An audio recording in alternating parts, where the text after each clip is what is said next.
Olá, bem-vindos à segunda parte dessa revisão. Vamos falar sobre alocação dinâmica agora. E lembrando que esse código aqui que eu vou utilizar começou na parte 1. Então, se você não viu, se você não está entendendo o que eu estou falando aqui, volta lá e assiste a parte 1, tá bom? Bom, aqui a gente tinha uma struct livro, que eu rebatizei aqui de livro tudo maiúsculo. E para poder utilizar esse nome, a primeira coisa que eu vou fazer é substituir. Então, para quem não sabe, aqui no VI a gente utiliza porcentagem %S para substituição. Então, tudo onde for encontrado struct livro, substitua para livro tudo maiúsculo. Se eu utilizar o G, é global, né, para o arquivo todo. Se eu utilizar GC, ele pede confirmação. Então vamos lá, ó. Esse aqui não quero substituir porque ele está explicando. Esse também não, né? Porque senão fica uma coisa recursiva. Esse eu quero substituir. Esse eu posso deixar, né? Não, não, sim, sim, beleza. Então temos tudo aí com o tipo livro em tudo maiúsculo. A gente parou aqui na última parte do código, tendo feito uma struct do tipo livro, com título, ano, autor e preço, permitindo entrar com as informações e também exibir. E aí eu parei num ponto em que eu pensei assim, bom, vamos fazer agora uma lista de livros para eu poder utilizar isso mais amplamente. Uma lista com 1000 livros. E aí, bom, esses 1000 livros são arbitrários, né? Como é que eu sei que eu vou utilizar exatamente 1000 livros? Então isso é problemático. Se eu sei que eu estou com uma aplicação, por exemplo, que sempre lida com 1000 livros, ok, mas isso pode ser complicado. Além disso, aqui eu estou utilizando a memória stack e ela tem uma certa limitação. A gente utiliza, dá para ver no sistema qual que é o tamanho, né, da stack. No caso do Linux aqui costuma ser 8 megas de memória. Mesmo assim, você pode ver que isso pode estourar rapidamente, né? Se a gente pegar uma struct como essa aqui, que tem 120 mais 60, 180, 182, 186 bytes. Então, quando eu multiplico por 1000, vai ficar 186.000 bytes na memória. E isso já começa, num cenário um pouco maior, já começa a encher a minha memória stack. Se eu utilizo algum tipo de função recursiva ou utilizo a stack para outra coisa, já risco alguma coisa, né? Com 1000, geralmente a gente não tem nenhum problema, mas se eu quiser mais do que isso, começa a complicar. Então, o que a gente pode fazer? Utilizar a memória heap. Para utilizar a memória heap, eu nunca consigo utilizar a memória heap diretamente. Então, não dá para eu criar uma variável na memória heap. Todas as variáveis são criadas na memória stack. Então, o que eu preciso? Eu preciso de um intermediário, basicamente, uma variável que sabe aonde fica a região na heap que eu estou utilizando. Então, eu utilizo uma variável do tipo ponteiro, ou seja, um livro asterisco. O que vai conter aqui? Eu vou ter um endereço. Ela permite armazenar um endereço. E, inicialmente, eu vou setar esse endereço como nulo. Isso é uma boa prática para garantir que, por enquanto, eu não tenho nada aqui dentro. E se eu quiser verificar se tal ou não tem uma coisa, tem ou não tem uma coisa alocada ali, eu comparo utilizando o nulo. E utilizo a famosa função de alocação de memória, memory alloc. Então, vou utilizar o malloc, ou malloc, e ele recebe como parâmetro o número de bytes. Como é que eu sei o número de bytes? Bom, vai depender da quantidade de livros que eu quero alocar. Então eu posso, por exemplo, entrar aqui num do while e perguntar. Então eu tenho 0, vou deixar do lado de fora aqui. Inicialmente eu tenho 0 livros e eu tenho então uma quantidade aqui que eu peço para o usuário. Alocar quantos novos livros? E aí ele diz para mim uma certa quantidade e eu vou utilizar essa quantidade. Como eu faço então? Eu vou pegar aqui utilizando o malloc e eu vou alocar então quantidade vezes size of livros, livro. Quer dizer, aloca para mim um bloco de bytes que tem quantidade vezes o tamanho de cada struct. E agora sim eu posso percorrer essa lista. Por exemplo, pedindo para fazer entrada. Então eu vou pegar para cada i até quantidade, fazer entrada livro. Passando o que? Eu tenho que passar o endereço de cada posição. Lista na posição i. Só que lembrando que lista na posição i é do tipo struct livro. O que eu tenho que passar é o endereço dela. Na sequência, para eu conferir que está tudo certo, eu vou fazer um segundo for, imprimindo todo mundo. Não devia nem ter feito esse do while aqui. Deixa só uma vez. Beleza. E agora então exibe livro e vou passar também cada elemento aqui da lista. Tranquilo? Então assim eu consigo alocar de maneira dinâmica, quer dizer, essa quantidade aqui pode variar a cada execução do programa. Eu devo no final liberar essa memória alocada em lista. Certo? Então eu devo desalocar essa memória. Se eu não desalocar, eu corro o risco de encher a memória heap. E essa é uma das grandes razões, porque a gente tem tanto problema de memória em sistemas. É o que causa o que a gente chama de vazamento de memória. Então vamos lá, vamos ver se isso aqui funciona. Então eu chamei esse cara aqui de GCC struct heap. Então, título. Eu tenho uma primeira... Eu pedi aqui um primeiro livro, né? Vamos tirar ele, né? A gente não precisa mais dele.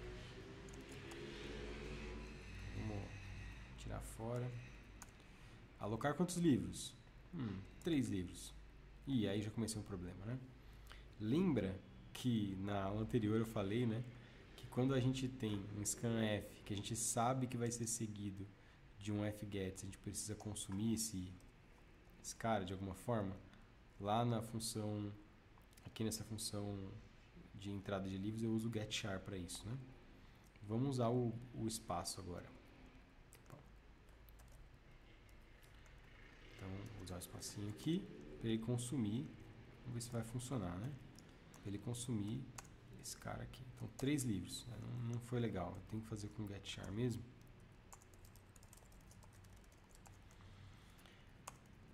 Então, 3 livros, beleza. Então, o primeiro, dá até para, né, se a gente quiser ser melhor aqui, livro tal. Né? Começando aqui com um livro, com cada livro. Eu imprimo o i aqui. Posso até fazer o i mais 1. E aqui no exibe livro, deixa só normal mesmo. Mas tudo bem, vamos lá. Lembrando que eu não lembro a data aqui de memórias próximas, eu estou chutando. Preço. E aí mais um problema, né? Então o que aconteceu? O preço também propagou ali pro ano. Então a gente pode fazer aqui um getChar. O ideal a gente não fazer aqui no preço, porque a gente pode ser que alguém utilize essa função entrada livro em um outro contexto que não precise de um getChar. Aqui a gente sabe que cada vez vai precisar de um getChar, de um novo getChar. Ou até melhor, né? Talvez a gente possa fazer aqui. Então, ao invés daqui, a gente pega o caractere que vem antes e imprime, né? Acho que é melhor. Leitura de strings em C sempre é complicado. Beleza, segundo livro. Tinha posto, apaguei, né? Para ele fazer para ele mostrar qual era o livro, mas tudo bem, vamos lá. Próximo título, então. Chutando também o ano aqui.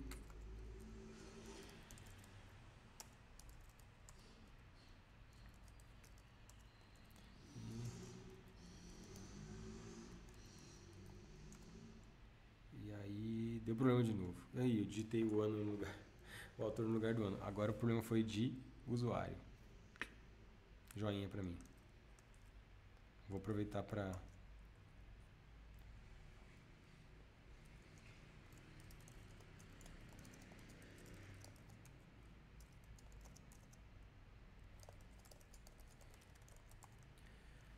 voltar aqui o livro. Vamos dar um Ctrl L. Então, 3 livros.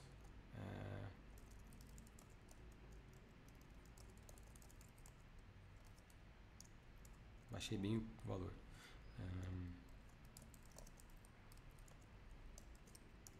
De novo eu errando aqui.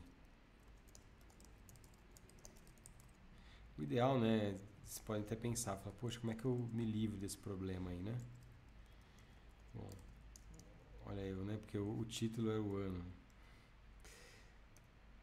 Eu acho que foi 47 ou 48. Eu sei que foi invertido. Era para ser invertido, né? Ele escreveu em 48, mas acho que foi publicado em 49, agora eu não lembro bem. Esse é baratinho, costuma ser baratinho. Beleza, então funcionou muito bem. Aqui, né, imprimindo e tal. Então a gente tem aqui uma alocação dinâmica, quer dizer, dessa vez eu pus 3 livros, mas poderia ser 1000 livros, poderia ser 10.000 livros. Isso aqui está tudo na memória RIP, que é uma região de memória que virtualmente é toda a memória que você tem disponível no seu computador. Se o computador tem 8 GB, é esses 8 GB aí que você consegue alocar, e não só aqueles 8 megas, né, no caso do Linux, que é bem mais limitado. Uma outra vantagem aqui de utilizar a alocação dinâmica é que a gente pode também fazer uma coisa bonita aqui, que é realocar. Então, eu começo com uma certa quantidade e depois posso ir realocando esses livros. Como é que eu faço isso? Com a maravilhosa Realloc. A Realloc ela é um pouco diferente, ela precisa que eu passe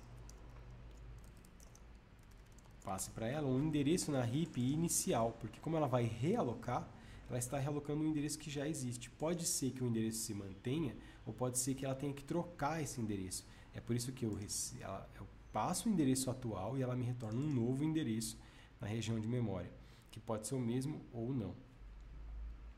O realloc tem uma vantagem interessante, que é quando a gente passa para ele nulo aqui, ele faz um malloc.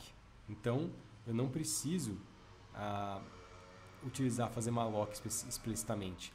Na prática, inclusive, eu costumo dizer que você pode só utilizar o realloc para alocação de memória. Porque quando eu passo nulo é um malloc, né? Se eu passar até explicitamente aqui, né? Nulo. Então, malloc de qualquer coisa é equivalente a realloc nulo de x aqui. E olha que legal, free de uma variável qualquer aqui é equivalente a realloc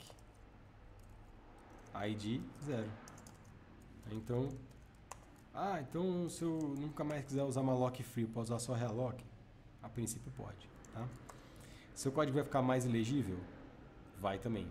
Então evite. Só para dizer que é uma das coisas de C que dá para fazer de uma forma diferente, tá? Aliás, em linguagem C é aquela coisa, né? Se você quiser deixar seu código incompreensível, você consegue. E funcional. Né? Beleza, então agora com o realloc, o que é bacana do realloc, né? A gente tem opa, pera lá. Ainda precisei fazer o do while o que, né? While o que, meu amigo? Aliás, essa quantidade aí tá meio errado, mas ó, enquanto quantidade, né? Enquanto o cara digitou quantidade positiva, ele vai pedindo um novo ali, quando a quantidade for 0, ele para. Mas uma questão importante é que aqui o realloc não é só a quantidade vezes livros, né? Aqui eu até ia colocar um outro item. Na prática aqui eu criei essa variável n livros para isso. Então ele vai ser n livros mais igual a quantidade. E aí eu vou fazer um realloc de n livros. Certo? Então, beleza.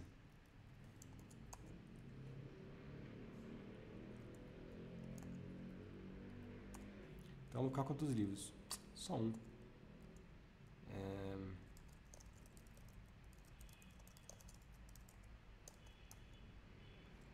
Também não lembro quanto que foi. Esses títulos tudo inventado. O ano tudo inventado, mas chutado razoavelmente.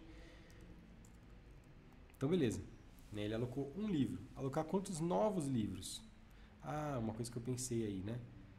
Bom, daqui a pouco eu falo pra vocês. Eu vou alocar 2 e acho que vai dar um probleminha aí na hora de exibir. Vocês me falam depois por quê. Então, eu vou alocar 2 livros novos. Então...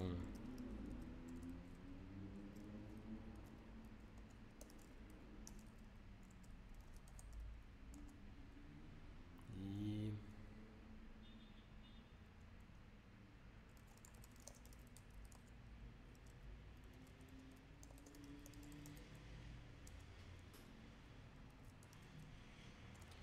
Então, olha só. Agora, assim que eu digitei, ó, o que ele exibiu? O 1984 e o Grande Sertão, né? Porque ele sobrescreveu o anterior. Alguém consegue identificar isso aqui no código? Tentem, olha aí para o código e tentem identificar o que seria o problema e como resolver. Pausa se você precisar.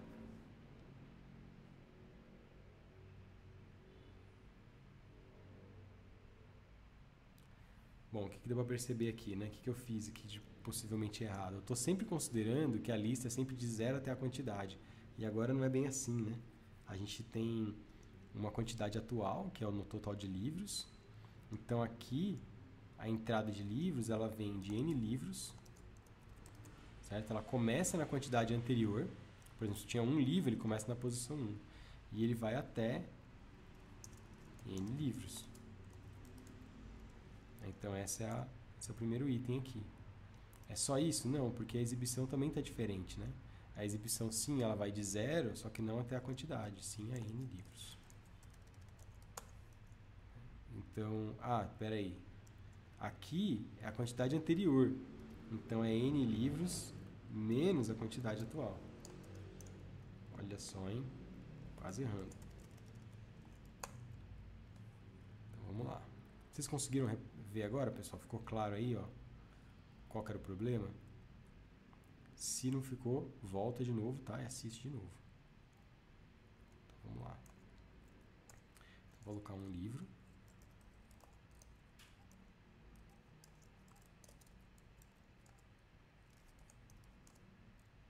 Beleza.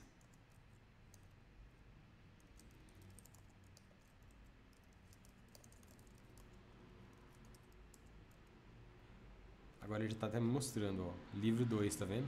Que bacana. É que aqui tá meio grudado, né? Mas ele já me diz que não é o livro 1. O livro 1 já foi digitado, agora é o livro 2.